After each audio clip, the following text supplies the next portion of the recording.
waxaa jiri jiray macallin waxaana lagu magacaabi jiray macallin cabdi. macallin cabdi wuxuu ka mid ahaa macallimiinta dhiga maadada af Soomaaliga. maalin maalmaha ka mid ah macallin cabdi ayaa ardaydiisa u akhriyay cashar ku saabsan hooyo macaan. kadib macallin cabdi ayaa ardaydiisa ku xujeystay halxiraale una sheegay ardaygii halxiraalahaasi fura in uu heli doono dhibco dhammaystiran. macallin cabdi waxa uu yidhi, waxaan darajo buuxda siinayaa ardayga ciid iga keeno jannada. dhammaan ardaydii waxay dhaheen macquul ma ahan markii laga reebo hal arday oo lagu magacaabo Kuulane. Kuulane ayaa ku yidhi macallin cabdi, ustaad haddaan kuu keenno darajo buuxda waad isiinayso ma ahan? macallin cabdi waxa uu ugu jawaabay haa. kadib ardaygii waa uu baxay wuxuuna yimid maalinkii labaad waxa uuna keenay xoogaha ciid ah ama caradii loo diray.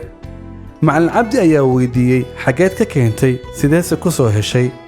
Kuulane wuxuu ku yidhi, waxaan ka soo arooriyey meeshii ay hooyaday ku socotay. macallin cabdi laakiin sidee ku garatay? Kuulane ayaa ku jawaabay, adiga ayaa inoo sheegay jannada in ay tahay labada lugood ee hooyada hoosteeda. macallin cabdi ayaa ka dalbaday in ay u sacbiyaan ardayda Kuulane, kadibna wuu siiyey darajadii oo buuxda.